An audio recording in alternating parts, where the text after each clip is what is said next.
Assalamualaikum warahmatullahi wabarakatuh. Kembali lagi dengan saya Hafiz Afrianda. Pada kesempatan kali ini, saya akan melanjutkan materi kita yaitu mengenai pengantar kewirausahaan. Pada kesempatan kali ini, kita akan membahas mengenai bisnis model kanvas. Bisnis model atau disebut dengan bisnis model adalah salah satu konsep penting dalam kewirausahaan dan manajemen modern. Konsep ini berfungsi sebagai fondasi bagaimana sebuah perusahaan atau organisasi menciptakan nilai, menghantarkan nilai tersebut kepada pelanggan, dan pada akhirnya memperoleh keuntungan. Dalam perkembangannya, bisnis model bukan hanya sekedar panduan, tetapi juga menjadi alat analisis strategis untuk berbagai jenis usaha, baik yang bersifat tradisional maupun modern. Salah satu pendekatan yang paling terkenal dalam membangun model bisnis adalah bisnis model kanvas, disingkat dengan BMC, yang, yang diperkenalkan oleh Alexander Osterwalder.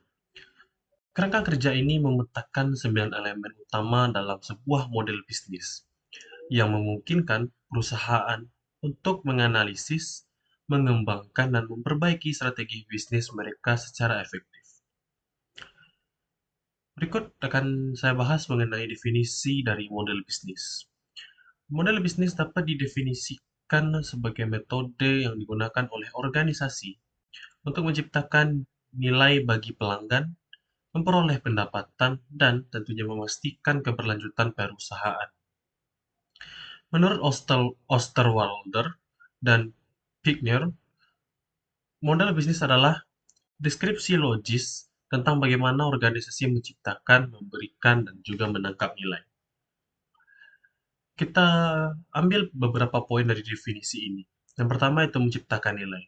Menciptakan nilai berarti melibatkan inovasi produk atau layanan yang memenuhi kebutuhan pelanggan. Yang kedua, menghantarkan nilai, yang dimana bagaimana produk atau layanan tersebut dikomunikasikan dan disampaikan kepada pelanggan. Yang ketiga, yaitu menangkap nilai. Menangkap nilai berarti cara organisasi mengkonversi layanan dan produk menjadi keuntungan finansial. Berikut kita masuk kepada evolusi dari model bisnis. Pada awal perkembangannya, konsep model bisnis sangat terfokus pada proses tradisional bisnis. Namun, dengan kemajuan teknologi, terutama munculnya internet di pertengahan 1990-an, terjadi perubahan besar. Teknologi merupakan inovasi dalam model bisnis, seperti e-commerce, freemium model, dan subscription model. Beberapa keperluan dari model bisnis ini adalah yang pertama terkait dengan komponen-komponennya. Model bisnis akan memudahkan para perencana mengambil kebijakan, sehingga dapat dihasilkan nilai bagi konsumen dan juga nilai bagi perusahaan. Model bisnis dapat dipakai oleh perusahaan ataupun lembaga maupun organisasi untuk membantu mereka menguji konsistensi hubungan dan juga hubungannya antar komponennya. Sebagai contoh, kalau sebuah restoran menawarkan sebuah makanan yang lezat, misalnya, dan disajikan secara berkelas dengan harga yang lebih tinggi pada segmen pasar tertentu. Satu makanan yang lezat yang berkelas dan segmented-nya adalah di pasar tertentu. Harus dilihat siapa juru masaknya, seberapa canggih dia, seberapa hebat dia, dan seberapa terlatihnya para pramusaji yang akan melayani konsumen. Begitu juga dengan peralatan masaknya, bahan baku yang digunakan, proses memasak yang diuji, dimanfaatkan, termasuk penyajian dan seterusnya. Sehingga nilai harga makanan yang dimaksud karena dia berkelas dengan konsumen yang berkelas itu menjadi tidak mahal. Tetapi ketika bagian-bagian yang disebutkan tadi eh, proses penyajiannya biasa saja, alat masak yang biasa, dan juga melalui proses yang biasa, maka untuk segmen pasar yang kita masukkan itu kelasnya jadi turun, jadi agak mahal, karena memang kita seringkali menemukan atau pergi ke satu restoran, pergi ke sebuah hotel, makanan yang kita biasa makan tapi ketika disajikan berbeda kelasnya. Nilai dan harga bisa berkali-kali lipat dan membuat jadi tidak mahal. Itu model bisnis yang disebut dengan uji konsistensi antar komponen. Hubungan antar komponen yang ada jadi bersinergi. Dan ketiga dari keperluan model bisnis ini adalah modal bisnis yang digunakan untuk membantu kita, membantu perusahaan atau organisasi dalam menguji pasar sekaligus asumsi yang digunakan ketika mengembangkan bisnis yang dimaksudkan. Sebagai contohnya misal, di industri fotografi ada asumsi.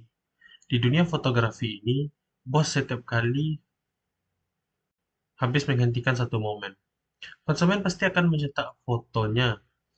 Ternyata asumsi ini sama sekali tidak benar. Dengan datangnya teknologi digital, konsumen menyimpan hasil cek fotonya untuk konsumsi pribadi, bahkan ditampilkan di berbagai media sosial, seperti halnya Facebook, Instagram, dan dapat juga di-share lewat Instagram, WhatsApp, dan juga segala macam dengan teman-teman atau juga dengan koleganya.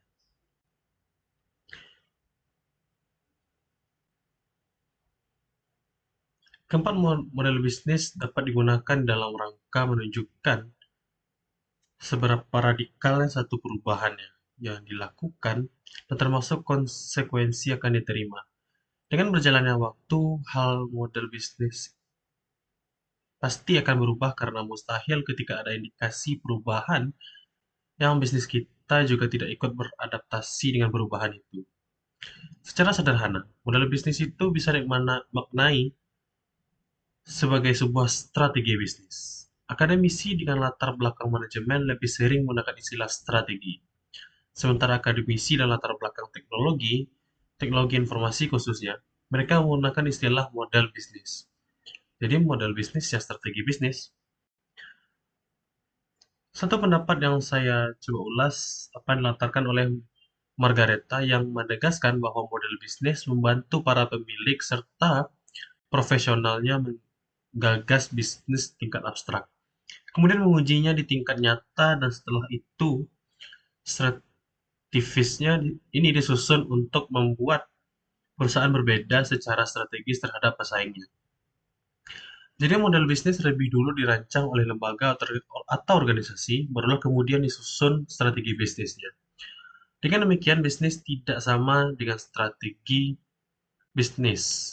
Dan di sini agak-agak simpang siur. Jadi memang meskipun ada paradigma seperti yang tadi, akibat latar belakang akademisi yang fokusnya adalah manajemen, sehingga menganggap bisnis ini sebagai strategi.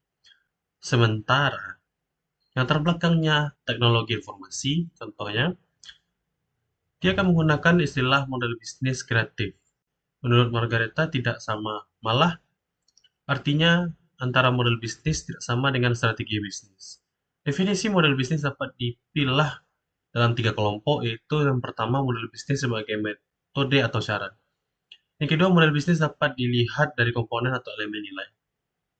Yang ketiga, model bisnis sebagai strategi bisnis. Lalu apa saja komponen bisnis itu? Yang pertama, who serve, artinya siapa yang dilayani. Yang kedua, what is provide, apa yang ditawarkan. Ketiga, how to provide this product, bagaimana menghasilkan produk. How it's create money or profit, bagaimana kita menghasilkan keuntungan. Lalu setelah semua kita bahas mengenai model bisnis, barulah kita akan bahas mengenai bisnis model canvas. BMC atau bisnis model canvas ini adalah satu kerangka kerja yang dikenal banyak sekali perusahaan atau lembaga manapun untuk mendefinisikan model bisnis tetap. Bisnis model canvas disusun dengan tujuan untuk menjelaskan, kemudian menilai, memvisualisasi, serta mengubah model bisnis sehingga kinerja yang dihasilkan oleh startup lebih maksimal. Dan model bisnis ini bisa diterapkan oleh semua jenis tanpa dibatasi. Tentu saja kita juga bisa mengembangkan model bisnis itu. Juga Dapat diartikan, bisnis pada kanvas adalah strategi dalam manajemen yang terdiri dari 9 elemen. Pertama kali model bisnis ini diperkenalkan oleh Alexander Osterwalder dalam bukunya Business Model Generation.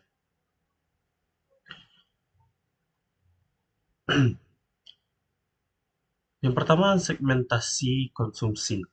Ini wajib harus mesti kita pikirkan sebagai elemen dasar ketika ingin mengembangkan bisnis model kanvas. Ini merupakan kelompok orang atau organisasi yang berbeda-beda yang menjadi target atau memang sengaja ditargetkan oleh lembaga atau perusahaan untuk dilayani oleh perusahaan. Kita maksudkan karena dianggap menguntungkan perusahaan kita. Jadi, target market kita. Yang kedua itu ada value proposition atau proposisi nilai konsumen. Ini merupakan pernyataan dari keunikan produk atau jasa yang disajikan oleh perusahaan atau lembaga Anda.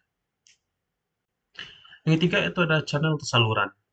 Merupakan bagaimana kita mengkomunikasikan kita sebagai perusahaan atau organisasi yang mengantarkan bagaimana berinteraksi dengan konsumen.